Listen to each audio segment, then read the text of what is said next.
Hi everyone, I'm Wendy Muse, creator of the Left Pocket Project, the platform that brings you the history of leftists of color one swipe at a time. And this is the Left Pocket Project podcast.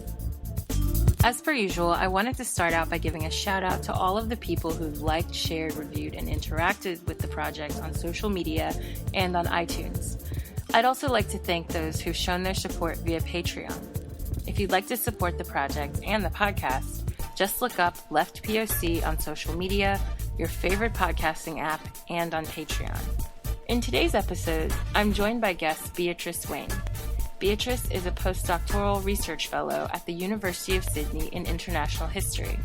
She holds an MA in History from the University of Pennsylvania and her PhD also in History from New York University. Her research and teaching focus on the global Cold War, transnational radical social movements, including networks between the U.S. and multiple nations throughout Africa, and the history of education. Her current book project, titled Restless Youth, Education, Activism, and the Peace Corps in Ethiopia, examines the role the Peace Corps program played in the trajectory of the Ethiopian student movement and the Ethiopian Revolution. Throughout her work, Beatrice explores the role of race and gender in educational development, the political effects of nominally apolitical transnational organizations, and the complex relationship between educational initiatives and radical social movements.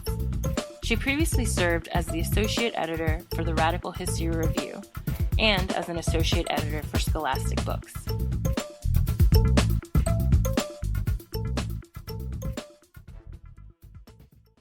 Today, I'm speaking with Beatrice Wayne, B, as she's more commonly known. How's it going? And thanks so much for being here with me. Well, thanks for speaking with me. So if you could, because you're a professor at the University of Sydney, correct? Postdoctoral research fellow. Okay. So that, in my mind, that's professor. That's good enough. I'll take that. But the official title, yes, is postdoctoral fellow. So you work on Ethiopia and you're from Canada, right? So can you tell me how you made it halfway across the world doing research on Eastern Africa and Ethiopia specifically? And then can you tell us a bit more about your research and, where you see it heading in the future? Sure. Okay. So I came about my initial project, an interest in Ethiopia, through a funny way. My mother was a Peace Corps volunteer in Ethiopia and used to always tell me stories about it. And when I started thinking about doing a PhD in history, I was really interested in looking at it from a U.S. perspective specifically. She told me sort of really insane stories about how they were forced to sort of train for going to Ethiopia, which included being dropped off in the middle of West Philadelphia and being told to befriend people in the neighborhood because that would be a good way for volunteers to learn how to interact with Ethiopians. Oh my God. So those sort of stories were so both sort of mind-boggling, but also seemed rich for exploring the sort of racial imagination behind the foundation of the Peace Corps and what it meant and how that would have shaped the program. Mm-hmm. So I started from a very U.S.-focused point of view. But then I began to, through that, interview Ethiopian student activists in the 60s, people who had studied under Peace Corps volunteers. And I was, first of all, interested that they found that they had very strong and surprisingly rich relationships with their teachers. But I just became fascinated in the movement, this movement that I didn't really know much about, but this really rich student movement that grew up in Ethiopia in the 1960s in reaction to the authoritarian monarchy of Emperor Haile Selassie. And the fact that this student movement really was the galvanizing force that led to this important revolution that happened in 1974. I wanted to learn more, and my project really switched from being U.S. focused then to thinking about the Ethiopian student movement, how it became this sort of enormous force, and all the different transnational ties, whether from Peace Corps volunteers or from African students coming to study in Ethiopia, from Kenya and Tanzania, or from ties they had to Cuba, all of these different transnational ties and how they helped inform this student movement that eventually deposed an emperor.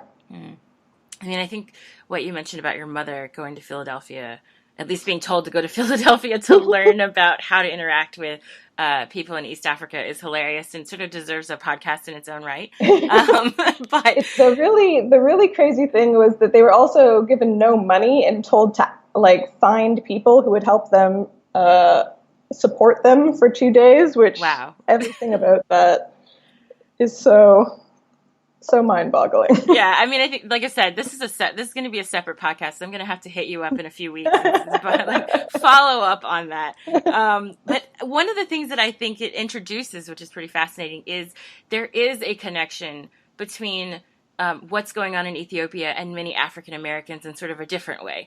And in that way, and by that I mean, in thinking about Selassie's legacy, Ethiopia's social and sort of socio-historical importance, right, as an African nation that really kicked some imperial butt at the end of the day, right? They were able to beat back the Italians and, embarrass them in the international community. Twice. Yeah, multiple times, exactly. And then came out of it as sort of this triumphant country and triumphant group of people. And I think the symbolism is really important. And so it's interesting to hear the underside of that, where I think in the U.S. and beyond Ethiopia, there's such a celebration of that legacy and that history. But then to think about the fact that within Ethiopia, there's a different story that's being told, and there's a different set of narratives and struggles that are happening against the emperor and his power.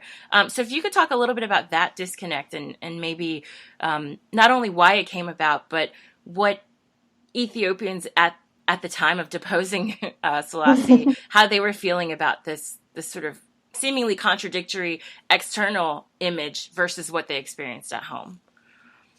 Absolutely. So that's sort of always been a struggle. The Ethiopian student movement sort of really came into being in the early 60s. In fact, in 1960, there was this abortive coup that was led in particular by the Niue brothers, Germame Niue, who studied at Columbia and did his master's in Columbia, and then his brother, who was a Brigadier General Mengistu Niue. And what's really interesting is that up until that moment, in Ethiopia, as well as elsewhere, Emperor Haile Selassie had been thought of in almost divine terms. He's the head of the Ethiopian church. His dynastic rule came from the fact that he connected himself to the Solomonic dynasty, that he was the king of kings, who descended from King Solomon. And he was revered in Ethiopia as well as elsewhere. But there was many lingering questions, particularly around land reform. He was an authoritarian ruler, but there was also a question outside of just his authoritarianism, the amount of sort of feudal system that was that characterized Ethiopia at the time. So landlords owned huge tracts of land and peasants worked on them. Might be getting overly complicated, but just to give a sense of the background, when this man, Germame Niue, who was one of the people who led the coup, was studying in Columbia University, he wrote his master's thesis on colonialism in British Kenya and wrote about the terrible ways in which the British were taking Kikuyu lands. And from writing about that and thinking about land tenure and colonialism in this way, he came to sort of think of what was going on with Emperor Haile Selassie as its own form of injustice and, in fact, colonialism across the Ethiopian Empire, and then returned to Ethiopia and sort of took understandings from decolonizing movements elsewhere in Africa and then applied that to Ethiopia. And that's something that Ethiopian students would do throughout the 60s, when they got into conversation with students from other African nations, instead of sort of seeing Ethiopia and Haile Selassie as this symbol of the success of African nations to resist colonization, they saw him as another figure of a colonizer and someone they had to work towards bringing down in order to create a more equitable society in Ethiopia. And this also, I mean, I'll get into the weeds here in a minute, but it's also important to keep in mind the relationship that Eritreans had with Ethiopia as well, in again, sort of contrasting ideas, right? Ethiopia as this symbol of liberation, freedom, and really quintessential, even essentialist, to be quite honest, African power at the time, compared to some of the actions that the government was taking in terms of neighboring states and annexation, right? Can you talk about that a bit as well? Sure, absolutely. So, very complicated colonial history in the Horn of Africa, but by the 60s, the Ethiopian Empire had annexed Eritrea, taken it over. It had before been in a trusteeship by the UN after the Second World War, given to Ethiopia, but originally a province of Ethiopia.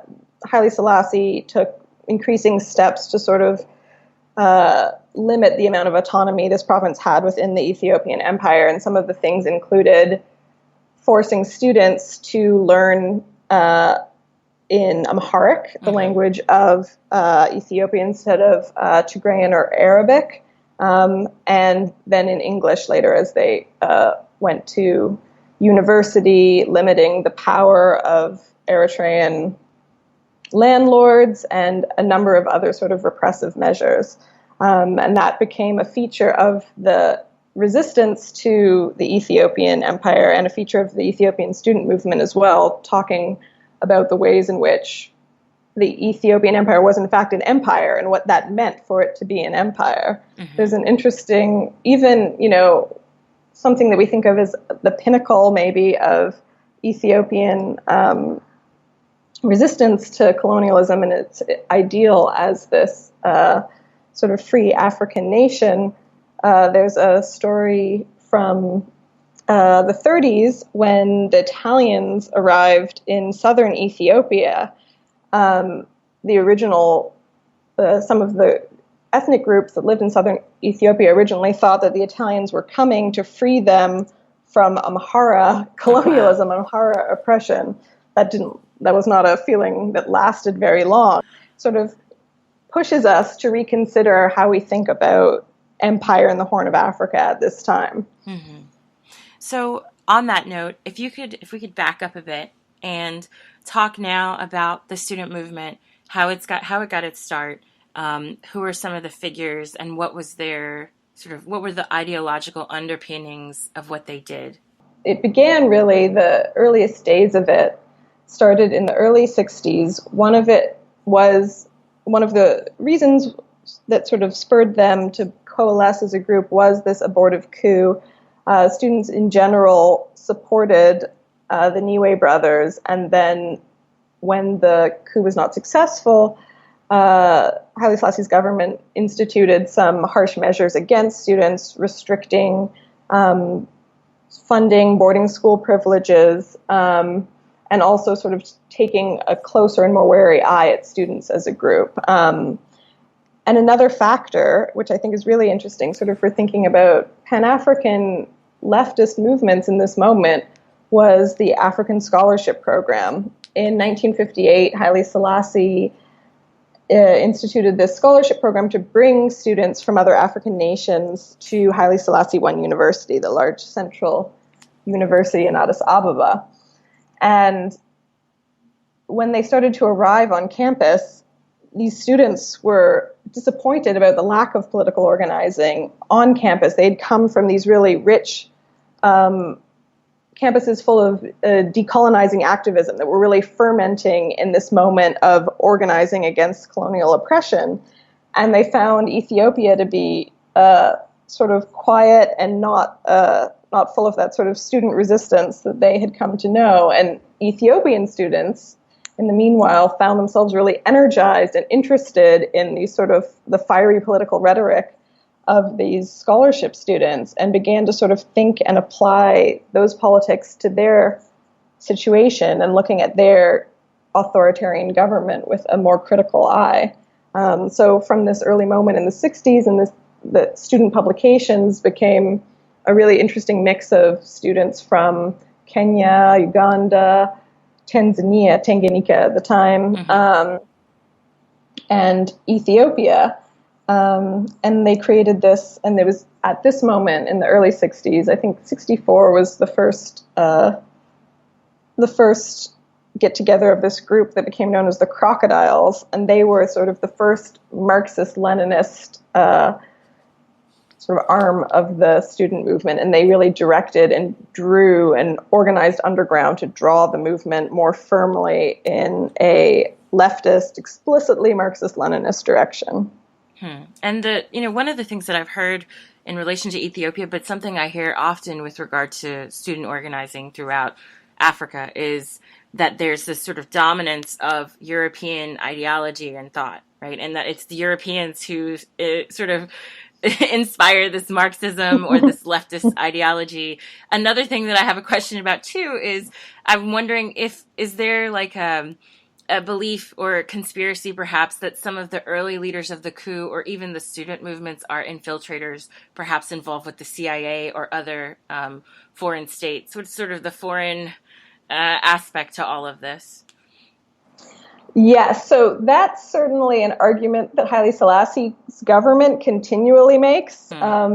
Continually makes whenever there's threats to his rule, there's the phrase, there's a foreign hand in it. So the argument is that people are trying to bring down this proud African nation from outside. He usually blames the USSR, but also sort of it's often done quite obliquely because Haile Selassie himself tries to maintain a position of sort of neutrality while accepting an enormous amount of military funding from the United States. So Ethiopia, and I think that's something that people don't realize when thinking about also its legacy, is that it received much, much more military funding than any other African nation from the United States. It was a key ally because there was this large listening station, basically a Cold War spying station in Asmara, the province of Eritrea, that the U.S. had access to. And so when you think about sort of imperialism and resistance to U.S. imperialism at that moment, there's many layers to it because the U.S. is giving money to Haile Selassie to put down freedom movements in Eritrea so they can maintain access to this Cold War listening station, which is just sort of a background to understand this. But as the student movement revs up in the 1960s, Haile Selassie is continually saying that there's a few bad apples that have been influenced by particularly the USSR, and that they have lost their Ethiopianness and their Ethiopian pride and heritage. Meanwhile, the student movement is taking the position that Haile Selassie is losing his pride in Ethiopia through his relationship to the U.S. and has in fact become sort of a stooge for U.S. imperialism. So both groups sort of try and take the position that they are the incubators of Ethiopian culture and heritage, and they're the ones who are sort of resisting European, U.S., and outside influence. So that's a nice segue to thinking about sort of what the student ideology was. And that's the question that I have. What were their main objectives?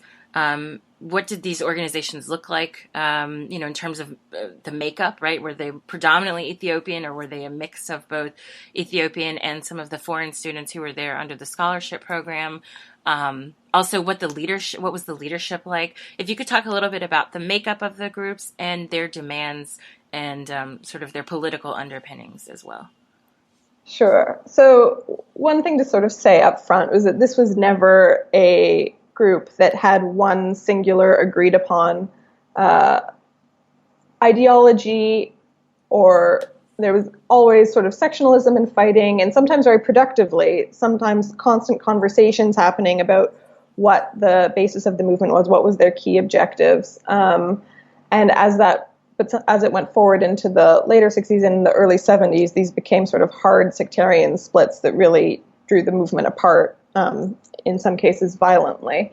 But there are some things that are sort of very characteristic, and a key platform sort of drew the movement together was the platform of land to the tiller, which was that they believed that there needed to be immense land reform happen in Ethiopia, so peasants would have sort of control, access to, and autonomy in regards to their land. That Ethiopia could no longer be organized by this sort of feudal system with landowners and the church owning over 90% of the land in Ethiopia. So that was a key platform. Another key platform, and this grew as more and more students studied abroad. So throughout the 60s, the Ethiopian student movement was characterized by students who were very active within Ethiopia, but also two particularly large student movements overseas, one called Isuna and one called Isu, and that was the Ethiopian Student Union in Europe and the Ethiopian Student Union in North America. And as they became stronger and and interacted more with the Ethiopian student movement back in Addis Ababa and elsewhere, they brought an anti-imperial voice that particularly focused on anti-U.S. imperialism and organized around getting the U.S. out of Ethiopia. That included getting them outside of this Cold War listening station, no longer accepting immense amount of military hardware, particularly the hardware that went to police who were putting down the student movement, and in fact removing all aid as well. By the late 60s, they were advocating for the removal of the Peace Corps program, which was the largest Peace Corps program in operation in Africa at the time, and all other forms of sort of what they saw as U.S. imperialism in their country. And so you mentioned as well the connection, or at least a part of the platform being really heavily tied to these land rights. Were some of the students themselves children of some of these agricultural laborers, or were they agricultural laborers themselves? What was the sort of demographic makeup, or class makeup is a better way of putting it, of the students, if there's a way to characterize them? So some were. There were students who came from all over the Ethiopian Empire and ended up studying in Haile Selassie I University and becoming involved in the movement. But overwhelmingly, the majority of the students were, in fact, the students of well-to-do landowners. And so they were really coming from a upper-class background and were resisting on the basis of their, in many cases, resisting the program that had led them to be where they were at the time, and their own parents. Something that I think is interesting to think about is the student movement in relationship to other movements happening at the time. The student movement was by far the most sort of visible and obvious resistance to Haile Selassie in the 60s, but they were very aware and constantly talking about the fact that this would not be, that as students it would not be enough, that they would not be able to bring about a revolution. And so they were, especially as the 60s went on, and they started moving away from thinking about issues that particularly pertain to them, like, better funding for students, better access to libraries, resisting police crackdowns against student movements, and thinking more widely about land to the tiller. They began to think about how they would get peasants involved, the people who they believed they were advocating for, how would they get them involved in the movement? How would they be able to bring about a revolution? And this is when they turned to Marxism-Leninism as a way of thinking through, creating a more broad-based movement. Mm-hmm. So I'm curious here as well, was there something that was uniquely Ethiopian, or at least culturally speaking, that was already going on in the Horn of Africa, maybe hundreds of years ago or something, that didn't even necessarily relate to Marxist-Leninism that they were drawing upon as well? I'm really curious about the Marxism too, and I'll get to that. But I'm wondering if they were sort of mixing and matching, or were they solely looking towards these more like formal leftist ideologies to connect with the peasants? It was much more formal. It wasn't sort of in the way that one might think of, Nyere or the idea of an African socialism. That wasn't a strong feature of the Ethiopian student movement. They were looking very specifically at these sort of strict ideological formations that they drew on from Marxism. They were seeing themselves as both proud Ethiopians, but proud Ethiopians who needed a dramatic change in their government structure, and in a way that didn't necessarily draw on like the idea of a Ethiopian past. I think partially because the current government in Ethiopia at the time itself drew so much of its authority and power from the idea of this long Ethiopian past, that Haile Selassie could justify his absolutist monarchy because of the long history of the conquering lion of the tribe of Judah, which was his name. So I think Ethiopian students sort of took a different point of view. So then this is a basic question, really basic. So my apologies in advance, but how'd they do? I mean, were they successful in drawing upon these more, sort of formal left ideologies, that ran counter somewhat to this more traditional approach that the government took? Were peasants actually interested in what they had to say? Were they listening? Were they involved in some way? And did the students sort of have moments of self-assessment when these things maybe didn't work out? What did that look like? What did the negotiating look like on the inside? Yes, so they did have intense self-reflection, self-criticism, often criticism of each other. When a movement is not doing what you want it to be doing, that leads to a lot of different recriminations across the board. And this led, one of the reasons that led to a number of sectarian splits was the question about when, how to involve peasants, and then when do you move to armed resistance, and how does this armed resistance involve peasants? What's the best way to build a broader based movement? And these questions really tore in the early 70s, in addition to the question of particularly Eritrean independence, really tore at the movement. But your first question, part of that question was, how did they do? Eventually, there's a scholarly consensus that it was the activism of these students in the 60s that really created the basis for the Ethiopian Revolution, which did involve people from all over the empire, peasants as well as taxi drivers, teachers, non-commissioned officers, even prostitutes were part of the as a coalition were organizing against the government in the early 70s.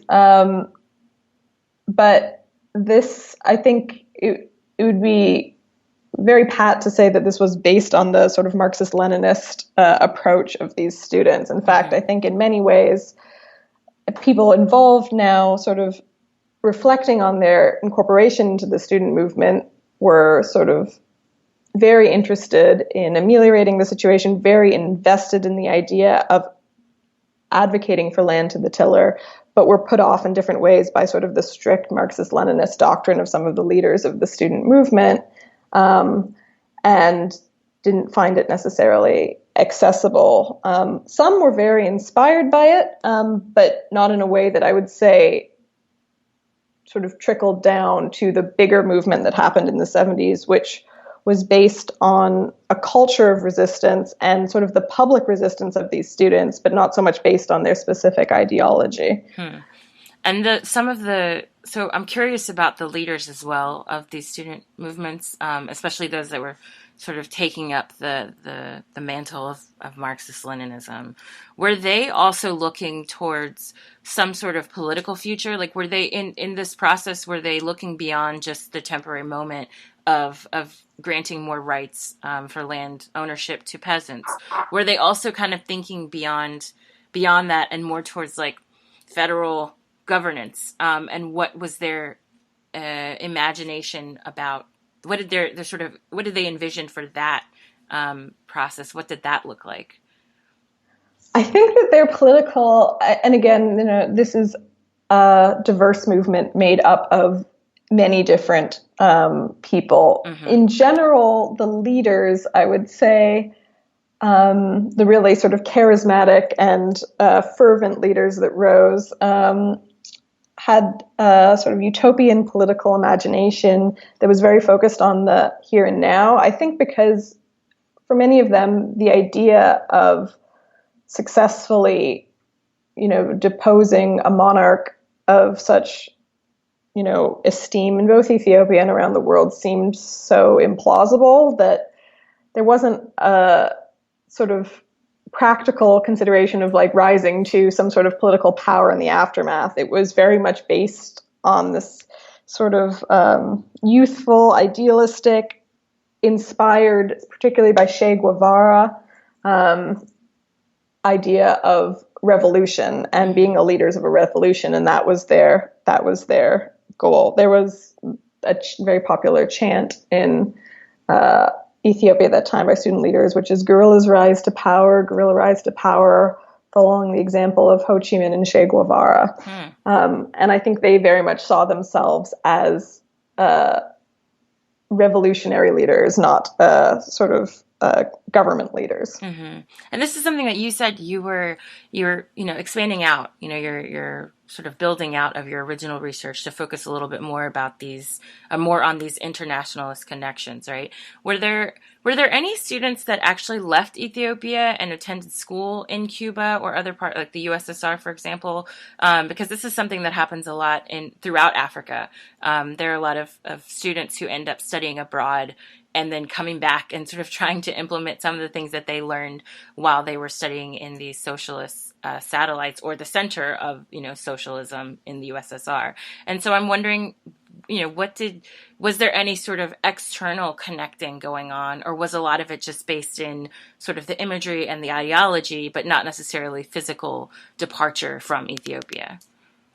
So they did. There were students that studied in the USSR, and there was one student, Hagos Gebru in the 60s, who went to Cuba and sort of gained this aura amongst other students because he had been to Cuba and he had seen the socialist paradise. But what's interesting to me is that it's not so much the students, particularly students in the USSR, were no more sort of radical or Marxist-Leninist than students that studied in Europe or in the US. What's interesting to me and something I'd like to explore more with my research is the way in which the US actually became this hub for access to thinking and talking about US imperialism, but also thinking through socialist revolution. So a lot of the students in Asuna, the US contingent and one of the more radical contingents of the Ethiopian student movement, said that they learned about the Cuban Revolution, they learned about Vietnam, and they learned about the Chinese Revolution in the United States because they had much greater access to texts and information than they did when they were in Ethiopia, because there was a lot of restrictions about material that could be published and was available in Ethiopia, and texts on revolution were not considered good reading by Haile Selassie's government. So, in fact, people who were in the United States had access to Marxist texts, which they didn't have in Ethiopia, and then they would bring it back with them when they returned. So, in a funny way, the U.S. became this hub of access to socialist ideas, and as the 60s went on, students began to plan more and organize with other Pan-African groups. Were interacting with the Black Panthers. There was a Bay Area contingent of Ethiopian students who became particularly radicalized. And when Isuna had their sort of yearly conferences, they march in with fatigues and say, everyone, we're planning a trip to Cuba. We're starting armed revolution now. All of you, if you don't follow us, are just stooges of the U.S. empire. So I think it's really interesting to think about the sort of contradictory ways in which going to the U.S., the site of that students identified of imperialism in Ethiopia, actually opened up access to thinking about socialist revolution. I mean, that's hilarious, at least thinking of it from the U.S. government perspective, right? Because obviously that went completely against their plans. And even into the present, right? I think there's a sort of a belief on the part of, U.S. Government, and then also U.S.-based academic sort of, rectors and university presidents and the like, where they assume that, the foreign students are going to be quiet, peaceful, and they're not going to, they're just going to come here and like keep their heads down and do their work. But in reality, from then until now, we've seen that a lot of foreign students do become very politically engaged and active and take back to their own countries a lot of pretty radical thought. And I think use the U.S., as you said, as sort of a space to really expand those ideas and think about them in dialogue with others who have, come not only from similar backgrounds, but are really reading and engaging with this stuff and engaging in their real life experiences and thinking of ways to deepen their own movements. I think it's extremely interesting because a remarkably consistent aspect of U.S. foreign policy has been this belief that exposure to the United States by foreign students will make students likely to be well disposed towards the United States, particularly in the Cold War, and will produce pro-capitalist students. And even in strong changes in governments in the U.S., switching back and forth, there's never been a real diminishment in investment in particularly bringing soldiers and officers to study into the United States, because the idea is this will always be a positive. But we have so many examples of that not being the case. Even specifically in the case of Ethiopia, as I mentioned earlier, one of the leaders of the coup in 1960s studied in Colombia and learned about and began thinking about colonialism and revolution or thinking more, not learned, but thinking more thoroughly through the meanings of colonialism when he studied at Columbia University. And then later, the leader who would emerge from the Ethiopian Revolution and create a Marxist-Leninist military junta, Mengistu Haile Mariam, he studied as an officer in Fort Leavenworth and was exposed to a lot of racism when he was studying there. And he said that that's one of the reasons why he turned so resolutely against the United States, was his exposure to U.S. racism when he was studying here. I'm just laughing because it's like the amazing, it's a really clear case of like dramatic irony, like, oops, like completely against what you guys planned, totally opposite direction. But yeah, that's super interesting and really, I think, makes us rethink our own understanding of these directions in the present, right? Because I think sometimes we have a tendency to believe, or not, me personally, but I think what I hear a lot in some left-leaning discourse is this idea that it's hard to be fully revolutionary in a place like the United States. It's hard to be to sort of engage these more revolutionary ideas in the seat of empire, right? But I think what your research and many other points of history show is that revolution can happen anywhere. And there's certainly again, a fascinating irony of the seeds being planted and growing from a place as capitalist driven as the United States. So that's interesting and totally against what they wanted. So I'm one of the other things that discussion makes me think about is something that's been coming up a lot in the present as well, as we see student movements really surging, not only in the United States, but in particular throughout the African continent. We just saw Jacob Zuma step down in South Africa. We've seen a lot of changes in Zimbabwe with Mugabe being, sort of deposed and then replaced with someone from his own party. But there's been a lot of, students at the center of these movements, and really demanding reform and change and pushing for new leadership in their governments. But one of the things that I hear in the background of this sort of these hopeful moments is there's a fear that the students themselves, despite the fact that they are seeking change, they ultimately have to rely on administrators and the power of the state and powers of institutions to really accomplish some of their goals. And so that's why I was asking the question earlier about sort of if there was a look towards politics by these students. But I'm just curious about what happened in the aftermath. So if I'm not mistaken, and correct me if I'm wrong here, it's in the early 70s that Sellassie is deposed, correct?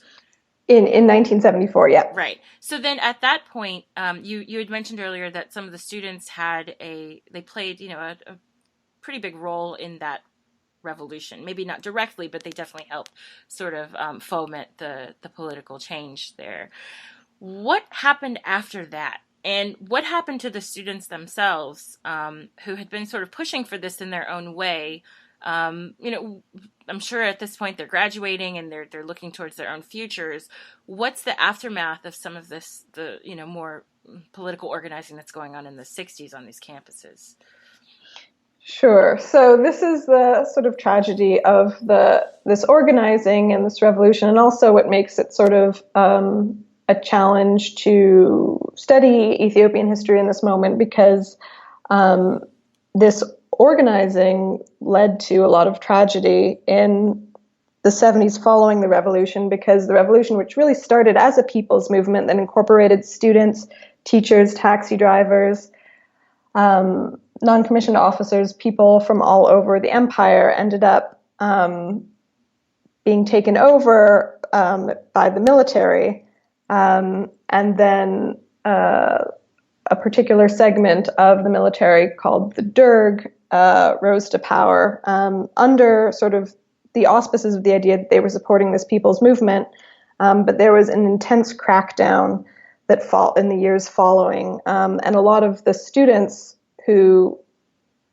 first of all, they were split into two different parties. One aspect of the student movement decided to support the Derg and support the policies they put in, because they said that they were reform movements like redistribution of land. Mm-hmm. But there was another section of the student movement that resisted this and said that it needed to be a movement that was not a military movement. The government had to be a government of the students and the people and not the military. And the Derg cracked down. At first, there was it gets very complicated. There was something called the White Terror and then the Red Terror, but there was a really bloody battle on the streets of Addis Ababa and, in fact, across the empire, and the students were killed and many, many were incarcerated. And, in fact, both members of the two different split groups that I described, EPRP and Maison, were eventually targeted, and many people were killed by the Derg. It's been referred to in Ethiopia as a genocide. And there's a movement. There's a museum in Addis Ababa called the Red Terror Museum that sort of documents this. So I think it's an example that we often see in cases of these sort of very hopeful 60s or student youth-based movements that then get co-opted by the military, and then lose a lot of the sort of basis and ideological overtones of the movement began with. Mm-hmm. Was the military at this time receiving funding from any external sources as well? Like the U.S. or the USSR, any other, and also I guess the subsequent question there is, were these political parties receiving funding as well, or if not direct funding, were they being infiltrated by some people from these countries? Because it's something I see a lot in these sort of like post-socialist moments, right? The breakdown, the breakdown of a lot of these movements has to do with external intervention, more or less, and interruption of the process. I would not say that that's really characteristic of what happened in Ethiopia. Mengistu Haile Mariam who rose to be the head of the Derg and the leader of this Marxist-Leninist military junta, was very savvy and really played both the U.S. and the USSR against each other. He had an explicitly Marxist-Leninist socialist government. Scientific socialism was what he embraced. Mm-hmm. But he wasn't, up until 1976, he didn't reject funding from the U.S. military, and he was in negotiations with them. Eventually, when it became clear that he was not going to be able to continue the military arms that he got from the U.S. before, he settled very firmly with the USSR and received military weaponry from them, and developed very strong relationships with Fidel Castro as well. Cuba sent a lot of soldiers in their war with Somalia, but this wasn't sort of the case of either the USSR or the U.S. sort of trying to shape the outcome of this revolution. Both of them sort of sat back and waited to see what would be the outcome before then making overtures to Mengistu. So then, once, as these movements were breaking up and as the leadership was sort of battling itself, what was going on the ground? You mentioned that a lot of people were being more or less terrorized, right, in the process, and there was murder. But in terms of the peasants and other people of lower economic means, perhaps, was there some sort of alternative happening sort of under the radar, or were they also wrapped up or sort of caught up in a lot of the oppression that was going on? So by the early 70s, because of the crackdowns, this is before the revolution, because of the crackdown of Haile Selassie's government and the police, and there was an intense amount of spying going on. Not just the CIA, but Haile Selassie had what had been described as a Byzantine amount of secret police and spies everywhere, including in classrooms. The movement had really gone underground. It was a very strong and organized movement, but it was underground, and it was underground in Addis Ababa and also elsewhere. And one of the advantages of that and the functions of that is, as these two groups moved from resisting Haile Selassie to resisting the Derg, they had these underground structures in place to continue to resist. And they had, by that time, because there were students, had come from all across the empire and then returned, in some cases, to their homes, they had cells in places all around the empire. But for the majority of people in the 70s, they sort of the farming peasants, they were dealing with the fact that there was this big land reform going, and people were being moved and shifted all across the empire as part of the land reform that was happening. There was resistance that was going, but that was also being very firmly cracked down on. And the resistance was growing, I should say, in the 70s. The Eritrean Liberation Front reacted to the Derg in the same way they reacted to Haile Selassie. That was just a new sort of a new enemy that they had. They resisted in the same way, and this Marxist-Leninist government, the military junta, was equally aggressive in trying to stamp down Eritrean liberation. So then I'm curious to know actually what happened then to the idea of leftism as an ideology that people embraced or rejected because of this. You said the Derg, right, is the name of the Marxist-Leninist government, correct? Yeah. What, in sort of seeing the relationship that, their relationship with sort of Marxism or leftism, on the one hand, symbolizing a source of liberation and then transferring and becoming something that was at least picked up by people who were acting in ways that were oppressive. What did that do to leftism as a whole in the nation? And did people then become sort of reluctant to embrace anything that was on the left, especially thinking in terms of politics after all of these acts of oppression, maybe in the 80s or 90s even? Was there sort of a rejection of more standard left procedural and ideological approaches, or no? Yes, absolutely. And it's important to note that Mengistu was in power until all throughout the 80s until 1991 when the new government pushed him out. And he's actually alive and in Zimbabwe and has been there hiding from extradition to Ethiopia for genocide. And so Ethiopians have actually really been, he was there because he was a friend of Mugabe, and people have been following very closely because in Ethiopia, the changing government in Zimbabwe, hoping that there might be openings to force his extradition back to Ethiopia. But to answer your question, there was, I think, a real reaction and resistance to sort of not just socialism, but any sort of leftist organizing in the 90s. And this was true of formerly radical students themselves who had, seen their friends shot in the street, who had spent years in jail, who had seen all of their sort of ideas crumble around them. And as part of my research, interviewing a lot of these people,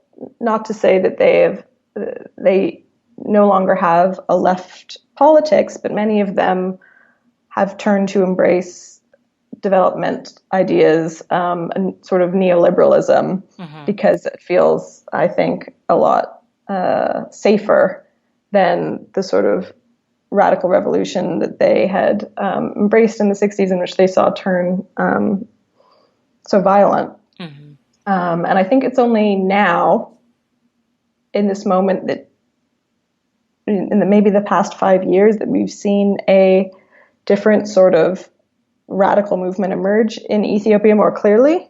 And it's framed in a very different way. It's not framed in a sort of Marxist-Leninist way, but it's framed as a very pro-democratic movement coming from Oromia. Yeah, so I was going to ask you about that actually, because I was in Brazil when they were having the Olympics in Rio. And one of the things that they kept showing on TV was about a runner from Ethiopia who had been making this symbol of the Oromia people, correct? Or the Oromo people, I think they're called. And in Brazil, it was sort of just like, oh, there's this like ethnic strife going on in Ethiopia, and he wants to stay in Brazil, perhaps to try to go to somewhere else. But it sort of became this like little mini soap opera of its own, like what's going to happen with the runner, And I think people were following it in that way, just sort of fascinated with whether he was going to stay in Brazil or go somewhere else, or what would happen to him if he went back home. And so, when I was preparing to interview, I thought, oh my gosh, I have to ask her about what happened to him, because he sort of fell off in the news.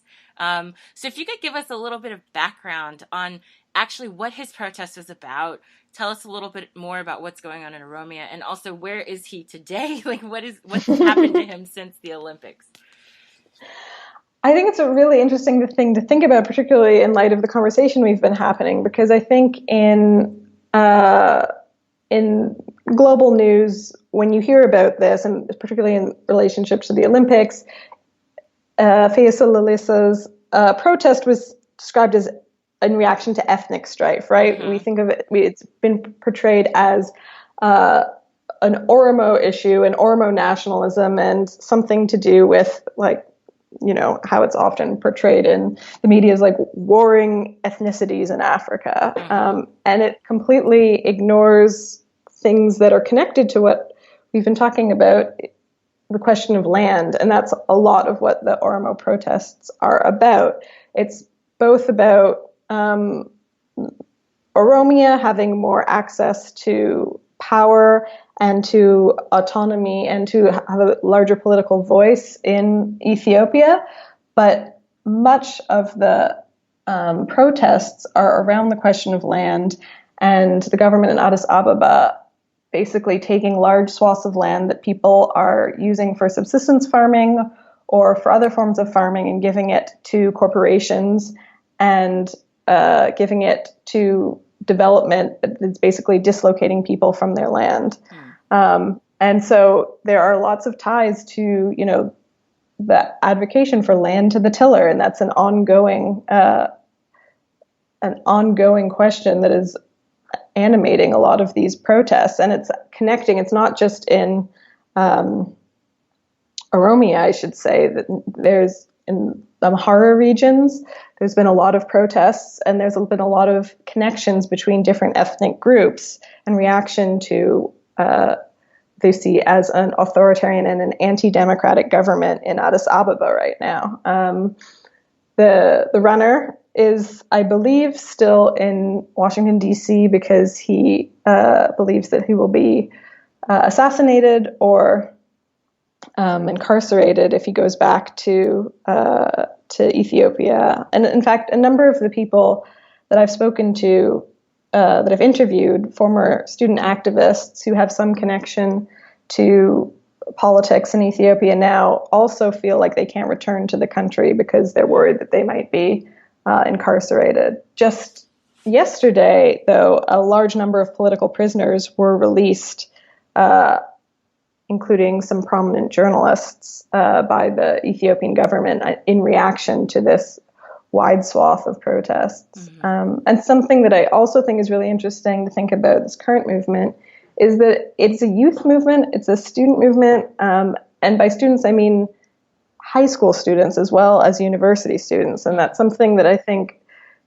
a lot of scholarship and consideration of radical activists in the 60s sort of misses out on, is that a lot of these students are high school students as well. And that is something to think about, is in the development of someone's politics, starting the connections that tie, high school to university, universities in Ethiopia to universities in New York and in London and in Moscow and in Dar es Salaam. And I think a lot of interesting work has sort of been starting to emerge on thinking through these networks. So I'm curious to know what's been the reaction, when you're doing your interviews or when you're discussing your work with people who are from Ethiopia, from Eritrea perhaps, and from the Horn of Africa as a whole. Has there been, what's been the response to sort of looking back at this past, and particularly thinking about some of the trauma that's suffered in the 70s as a result of what some may see as a culmination or sort of the dark side of the protests. I'm wondering how people have read your sort of excavation of this, especially as there's ongoing stuff. I mean, if there are ongoing issues, are some people thinking of the period that you're looking at as a cautionary moment or cautionary tale? What's been the response? So I entered into my interviews and research from a particular point of view, which I think made it a little bit easier for this discussion to emerge organically. So I started my dissertation specifically looked at the relationship between teachers, Peace Corps teachers, and their Ethiopian students, and how this informed the way the movement developed, both the strong relationships that developed between teachers and students, but then also how the Peace Corps became a sort of key organizing framework for the students. They wanted the Peace Corps to get out of their country, and even though they had close relationships with their teachers, they marched and protested and threw rocks at Peace Corps headquarters, advocating for them to leave the country. I mean, I can't blame them sometimes, right? Like this is no, considering. No, this is what was so interesting about sort of that research, is looking at that tension and how those things could coexist very easily.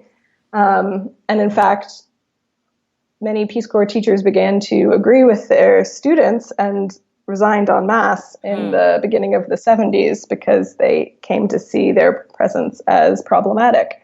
But because I entered into these interviews really discussing relationships, and these people had close relationships with their teachers almost always, it could then become a way to enter into talking about personal relationships and then move on to the relationships that people had to ideologies, to the movement, to other students and other organizing. And so that felt less fraught than entering into the oral interviews saying, so, what did it mean to you to be a member of EPRP instead of Maison? But I would say if this is a really, right now, particularly because more and more works are coming out by people who are involved in the Ethiopian student movement, and many of them take, strong arguments for or against the students. Men are very critical of the students and blame the trauma that happened in the 70s on some of the students organizing in the 60s, and some try and take a more sort of empathetic approach. One thing that I would recommend, and maybe you'll put this up in the resources section, is a really interesting collection of oral histories by a historian and also former member of the student movement. His name is Bahru Zewde. And he got a whole bunch of former Ethiopian students together at a conference from different who had different relationships to the movement and were on opposing sides, in fact, of each other in the 70s. He got them together at a conference to sort of create a shared oral history, which is a really interesting, I think, methodological way to approach oral history, but also an interesting way to think through this very, very tendentious movement in the aftermath. So I would highly recommend it. It's called Documenting the Ethiopian Student Movement: An Exercise in Oral History. And my final question, although I always say this whenever I'm interviewing people, I want to just keep going. And unfortunately, there's a finite amount of time that people have in the day, right? They're only 24 hours. But I'm interested really in where you're taking your research and thinking about, again, these sort of international connections. And I'm wondering, just from your own perspective and perhaps reflecting on some of what you see in the field, what's the impact that you hope to have with your research, or sort of what are you seeing as a trend that may emerge, or sort of even an ideological turn, perhaps, with regard to making these historical connections between Ethiopia and other nations in Africa and spaces beyond it? Because I think, again, at least in my research and some of the things that I've seen elsewhere, it seems like a lot of the relationships with other nations within Africa and beyond it can be so fraught, especially if you're looking at the period of the Cold War, right? There's a lot of tension, a lot of violence, and it's never a Cold War in Africa. It's a hot war, right? Almost in almost every space. I'm wondering, in doing this kind of work and making these historical connections, what do you foresee as being sort of the larger meaning and purpose of it? And what can people, perhaps even in the present, learn from these types of moments of connection in the past? So I think that's an amazing question. I'm interested in moving forward and thinking more through what these links mean, these transnational networks, this transnational organizing, both, within Africa, students who are coming into Ethiopia and leaving, the ways in which Ethiopian students were inspired by African decolonization movements, but also I'm really interested in exploring more about the links between sort of the triangulation between Ethiopia, Cuba, and the US, and how these transnational networks emerged using the U.S. in a strange way as a hub for access to Cuba. I've done research on sort of a little bit of the later period of the 70s when Cuban soldiers came to Ethiopia and developed strong ties when there was the war with Somalia. And there's also a really interesting relationship between Cuba, Ethiopia, and Eritrea, because in the 60s, Cuba was supporting Eritrean liberation.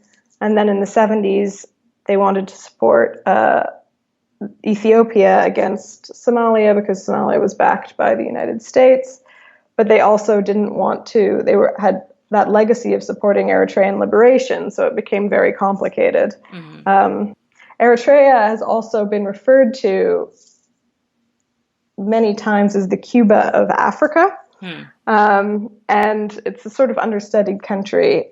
So going forward, I want to think through these sort of transnational ties, and where do I see the scholarship go? I hope with scholarship is turning towards a greater focus on these connections, these sort of South-South connections, transnational networks that connected countries within Africa, but also to South and Latin America, to Asia, and how the ways in which these connections were really important and key, because this is what I've seen in my research, how fruitful they are for strengthening, solidifying, and growing leftist movements, and in ways in which you wouldn't expect, the way in which different geographical spaces open up ways to access different forms of ideas, different forms of organizational tactics, different resources, and then these come to build movements in different ways. So I guess that's where I hope that